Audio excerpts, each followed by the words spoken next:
Ya, selamat datang di channel YouTube Pak Ardian. Salam Jas Merah. Biasa kita akan belajar sejarah.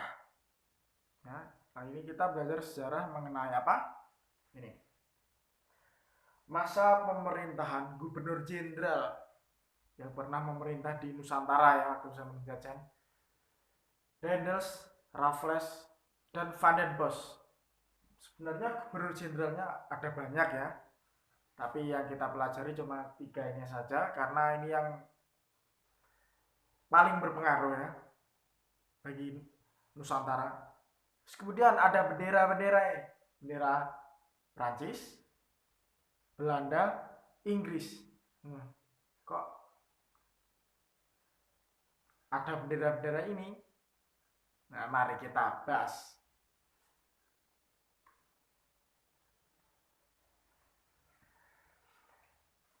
Ini gubernur jenderal yang pertama ya. Yang pertama adalah Herman Willem Daendels. Ini fotonya.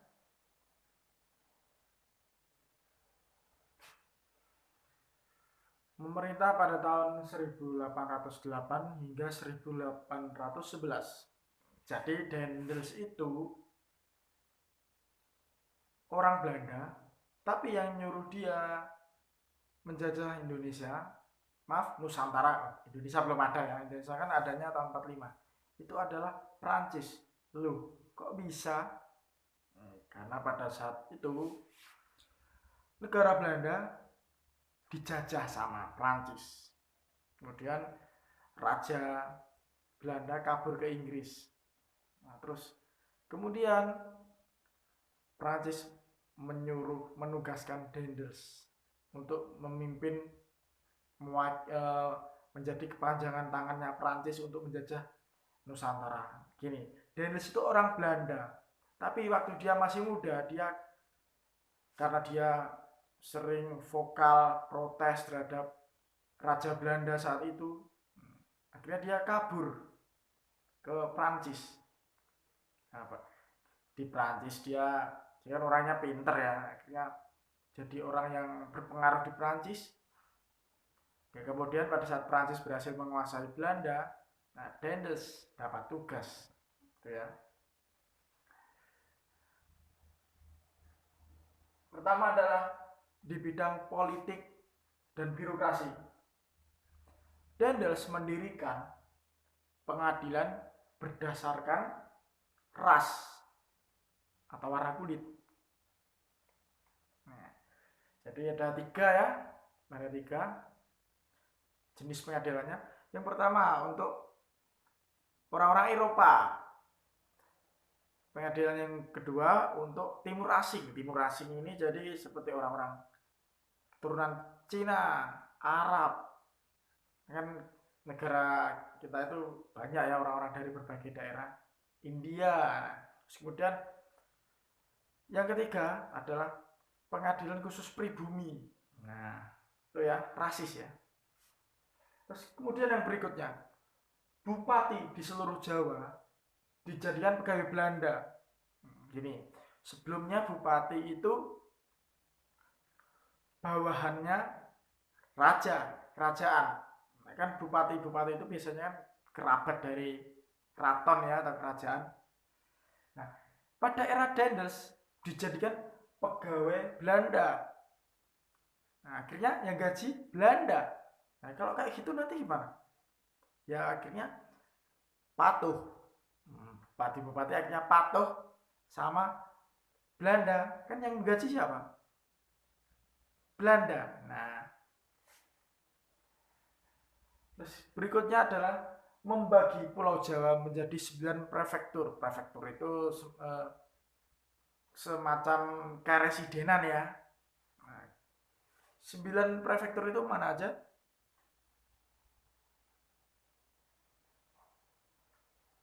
Ini prefektur Tegal, Semarang, Pekalongan, Jepara, Rembang, Gresik, Surabaya, Pasuruan, Sumeneb. Nah, kebanyakan di Pantura semua ya. Berikutnya adalah di bidang ekonomi.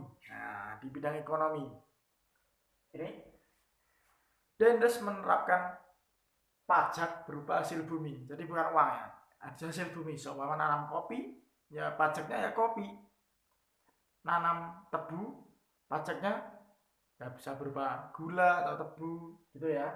Terus kemudian menarik hasil perkebunan kopi setinggi-tingginya. Waktu sejak zaman VOC ya, hingga zaman Dendels itu ada kebijakan namanya Preanger Stelsel. Preanger itu Priangan. Priangan itu Jawa Barat ya. Pada zaman dulu Jawa Barat itu penghasil kopi terbesar di Nusantara. Nah, kopi. Ada yang suka ngopi? Itu digenjot terus hasil kopi itu. Nah, untuk diekspor ke Eropa, laris kopi. Jadi penikmat kopi itu sudah sejak zaman penjajahan ternyata ya. Terus kemudian ada kebijakan lagi Verplichte Lieferanti, yaitu rakyat wajib menjual hasil bumi ke Belanda dan Belanda berhak menentukan harganya. Nah ini hampir mirip dengan monopoli ya. Bedanya cuma monopoli kan hanya boleh dijual ke Belanda ya. Ke VOC, maaf, ke VOC.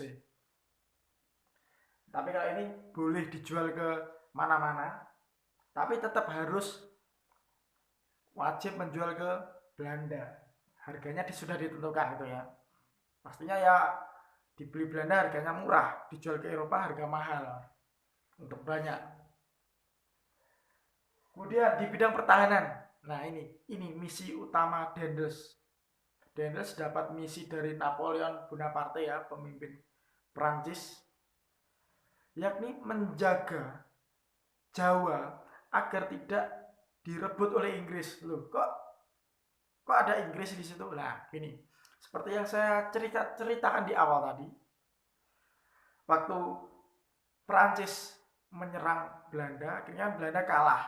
Belanda dijajah Prancis. Raja Belanda beserta keluarganya itu kabur ke Inggris, meminta perlindungan Inggris. Pastinya kan nggak cuma-cuma, harus ada imbalannya. Imbalannya apa? Minta wilayah Jawa. Nah, malum ya, Jawa kan tanahnya subur ya, banyak gunung berapi. Ini pertama, membangun sekolah militer di Batavia. Batavia itu kalau sekarang Jakarta. Ya, sekolah militer ini yang sekolah di sana adalah pribumi. Kan nggak mungkin mendatangkan tentara dari Belanda sana kirim ke sini. Ya Jawa lebih baik memberdayakan apa yang ada di sekitar di lingkungannya. Nah, yakni orang-orang pribumi tadi dilatih militer di Batavia ya. Terus berikutnya, Dendels membangun pabrik senjata di Surabaya dan Semarang. Nah itu tadi ya, nggak mungkin kan kita Dendels ngimpor ya dari Eropa sangat jauh kan. Terus kemudian membangun jalan raya pos atau nama Belandanya The Great Postweg. Tetap bisa dikenal Jalan Raya Anyer Panarukan. Nah, kenapa kok bisa dinamakan Anyer Panarukan dan Jalan Raya Pos? Gini. Nah, ini Jalan Raya Pos. Kenapa kok dinamakan Jalan Raya Pos? Karena jalan-jalan ini akan ada pos-posnya, pos, kantor pos.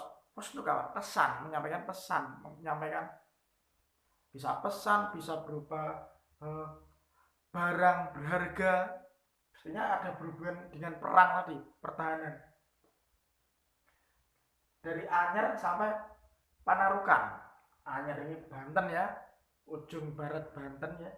Panarukan itu Kabupaten Situbondo. Nah ini kebanyakan di Pantura. Nah, kenapa kok di Pantura? Karena Pantura itu mobilitasnya tinggi, perdagangan internasional di sini, dan diperkirakan Inggris seumpama mendarat di Jawa, pasti mendaratnya di sekitar sini. Nah, Pantura sini, nggak mungkin di pantai selatan. Kenapa? Nyi Roro Kidul? Bukan, karena ombaknya besar ya, nggak mungkin kapal-kapal milik Inggris itu bersandar di sini ya. Pada saat pembangunan ini Dendels menerapkan kerja rodi. Iya, kerja rodi. Kerja yang nggak dibayar. Dia disuruh bangun ini. Nah, gratisan. Tetapi bukan Dendels menyuruh langsung ke penduduk, enggak. Dendels memerintahkan bupati untuk mengerahkan rakyatnya, warganya untuk membangun jalan raya pos. Dan nanti yang memberi makan bukan pemerintah kolonial, tapi siapa? Bupati. Bupati hanya memberi makan. Nah, silahkan yang mau menyalahkan bupati ini ya. Nah, tapi gini, ini sekarang masih ada jalan raya pos ini di Pantura. Untuk kalian yang benci sama Dendels, sangat benci karena kerja rodi tadi, nggak usah lewat Pantura ya, nggak usah lewat Pantura, lewat jalur selatan aja ya, atau naik kereta api gitu ya, atau naik pesawat ya. Tuh.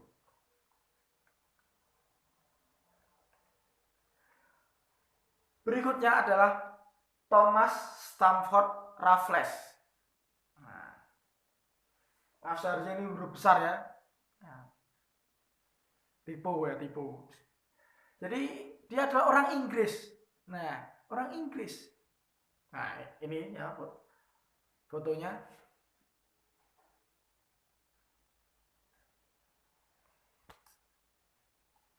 Nah, memerintah di sini, nah di sini tahun 1811 hingga 1816. Nah, gimana ceritanya kok tiba-tiba jadi Inggris tadi? Pada saat itu Dendels, karena banyak yang benci sama Dendels ya, akhirnya Dendels disingkirkan ya, disingkirkan, difitnah ya. Tapi sebenarnya nggak gitu. Dia waktu itu melakukan korupsi ya, dia melakukan tindak korupsi dan juga pernah menjual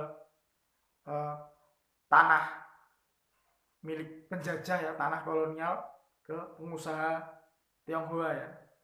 Akhirnya gara-gara beberapa kasus itu dia diberhentikan, diganti Jensen. Nah, Jensen ini cuma 3 bulan saja, makanya nggak dibahas ya di sini. Jensen kalah perang melawan Inggris. Akhirnya Inggrislah yang menguasai Nusantara. Kebijakannya di bidang hukum adalah memperbaiki sistem peradilan pada masa Dendels. Nah, masihnya tadi ini noto rasisme. Ya. Tadi kan pengadilannya Dendels rasis kan? Ya, rasis. 3 tadi kan sehingga tadi ya pengadilan untuk orang Eropa, timur asing dan pribumi. Nah, kalau ini enggak sama, pengadilannya sama ya. Berikutnya di bidang sosial dan ekonomi, menghapus perbudakan. Nah, ini ilustrasinya gambar orang tua yang merawat, mengurus anaknya hingga besar, tapi setelah anaknya besar sukses disia-siakan ya. Ini kan budak ya, makanya jangan menjadi anak yang seperti itu ya. Ini hanya analogi saja. Tapi ironis sekali, Raffles ternyata punya budak ya. Dia menghapus perbudakan, tapi dia sendiri punya budak ya. Nah, mungkin namanya pejabat ya, dia itu pejabat tinggi, capek ngurus ini, kasihan istrinya masa disuruh nyapu, masak ya, ya beli budak ya. Terus kemudian berikutnya, menghapus pajak hasil bumi dan seran wajib. Wah, keren.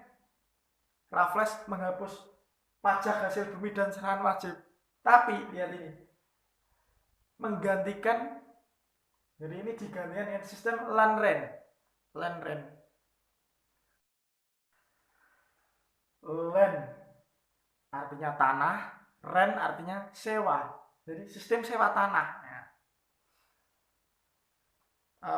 Raffles menganggap tanah yang ada di wilayah Jajar itu adalah tanah milik Inggris. Untuk ada warga yang mengelola tanah itu dijadikan pertanian, perkebunan, berarti sama aja menyewa tanah. Nah, caranya gimana? Bayar sewa pakai uang, gitu ya.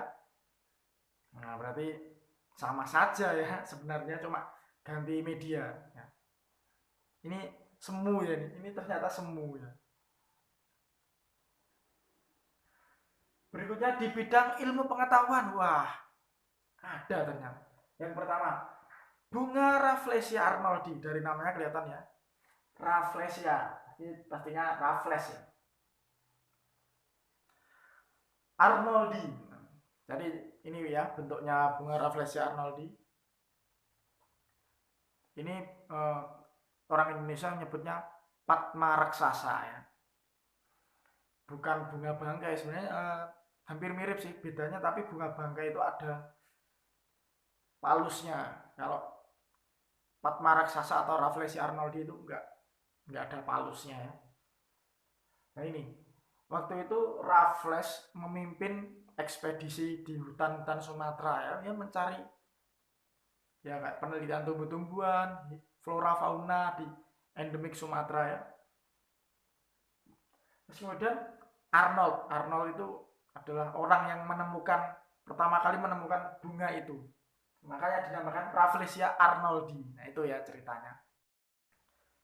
Berikutnya Raffles menulis buku History of Java. Nah, dari artinya kelihatan ya, sejarah Jawa.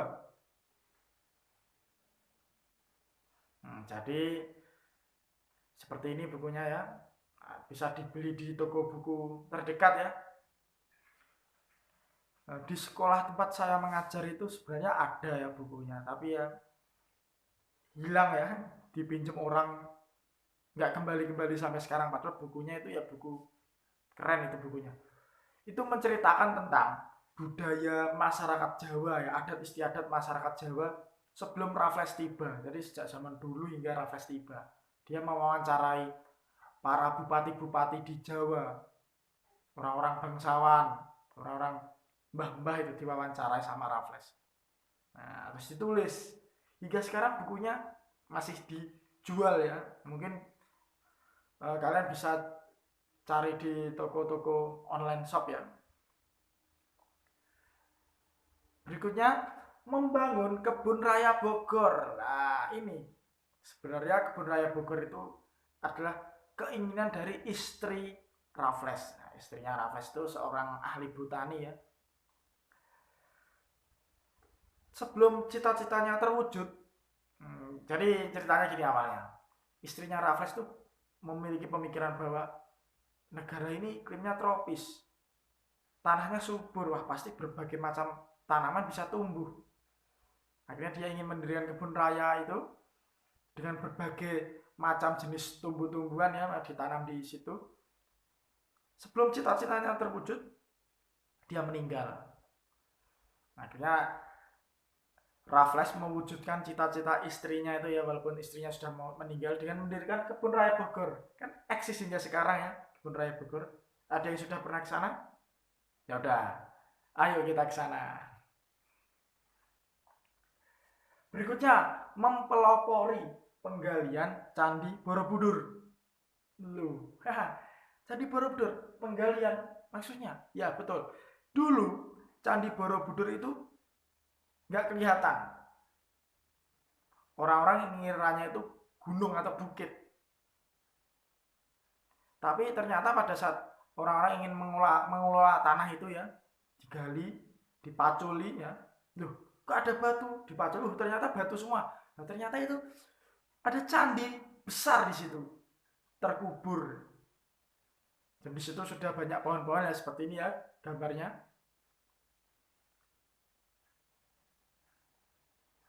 Nah, akhirnya Raffles mempelopori, mengawali ya, menggali, memugar, hingga kemudian sampai zamannya Presiden Soeharto ya, Pak Harto.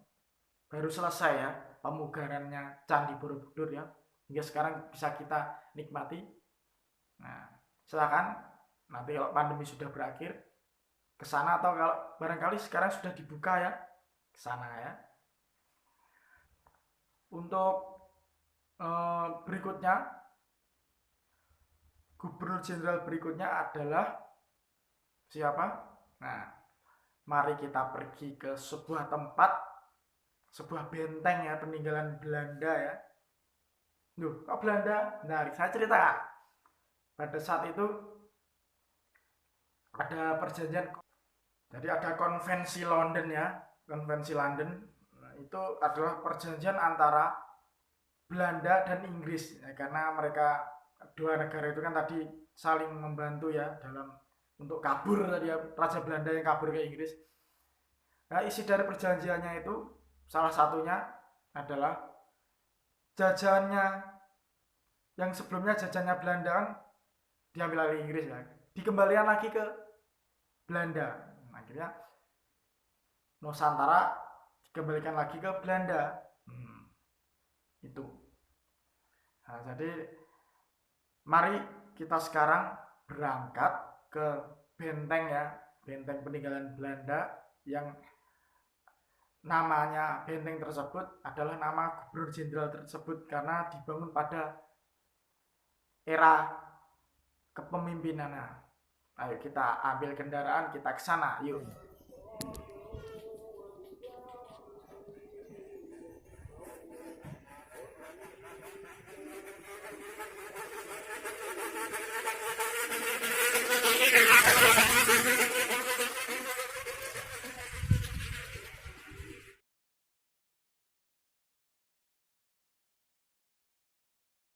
Ya. Berikutnya adalah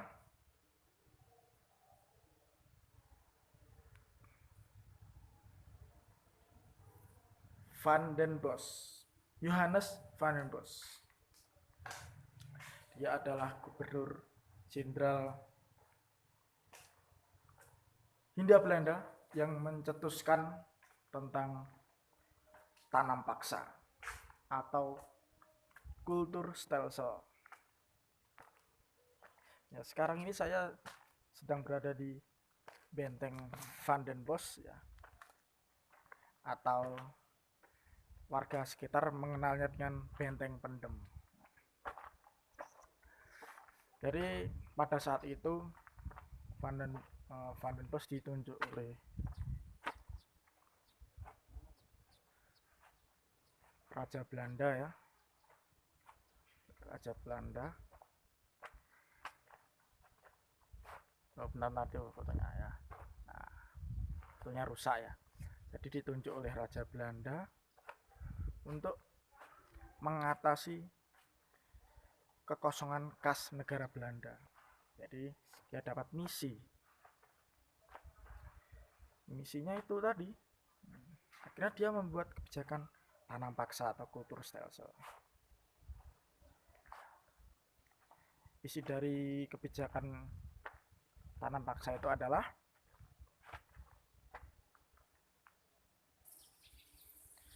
tapi berkat tanam paksa itu di sisi lain Belanda jadi kasnya terisi kembali ya, karena sebelumnya menghadapi perang Diponegoro atau perang Jawa itu biaya banyak. Kemudian perang melawan Belgia ya, Belgia itu memisahkan diri dari Belanda. Akhirnya ya kas bisa terisi.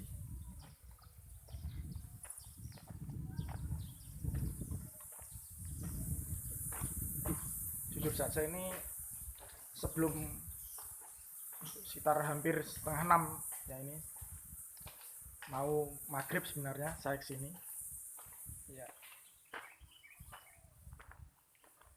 Jadi ini bukan konten horor ya, tapi ini pembelajaran sejarah.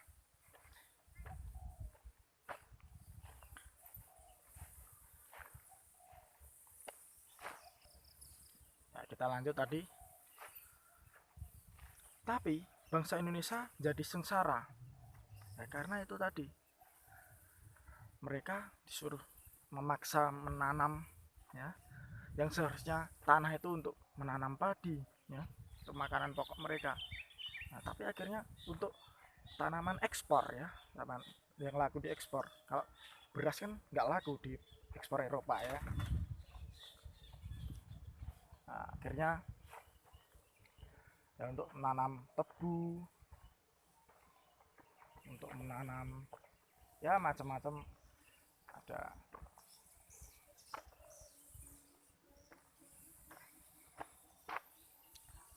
Sekarang kita turun ya.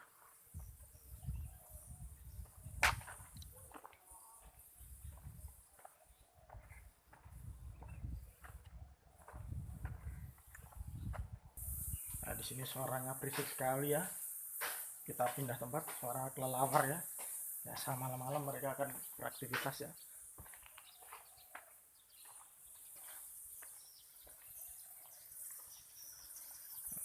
Jadi itu tadi ya, untuk yang tidak punya tanah dipaksa bekerja di tanah-tanah milik Belanda ya, ladang-ladang perkebunan milik Belanda selama 60 hari dalam setahun, dan itu gratis.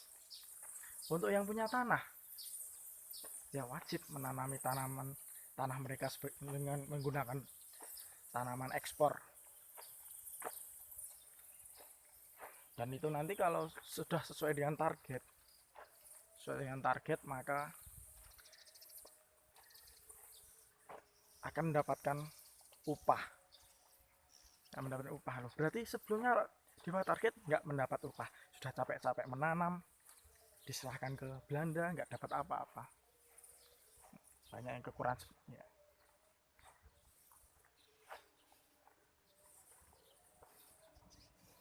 Ya, capek jalan-jalan, ayo kita pergi ke kantin.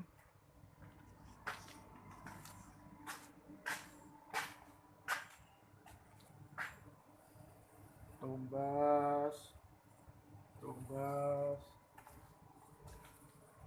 Wah, ternyata sudah tutup guys. Ya sudah tutup ya, karena menjelang maghrib ini.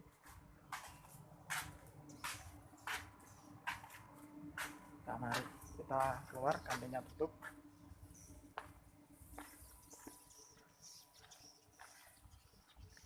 Ya, kita lanjut tadi mengenai Van den Bosch. Akhirnya Van den Bosch tadi ternyata banyak yang nggak suka sama dia, orang-orang Belanda. Artinya dia cuma 3 tahun saja memerintah Hindia Belanda, ya. Akhirnya dia pulang. Nah, kenapa banyak yang nggak suka?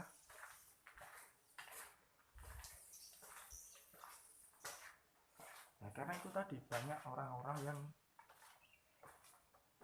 Belanda yang kasihan sama rakyat Indonesia, suruh nanam tapi nggak nanam, hasilnya dikasihkan ke Belanda tapi nggak dapat upah kecuali kalau sesuai target.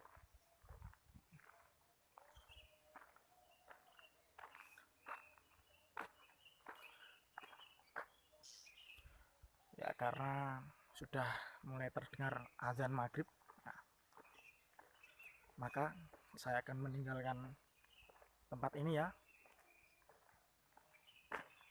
benteng Van den Bosch ini.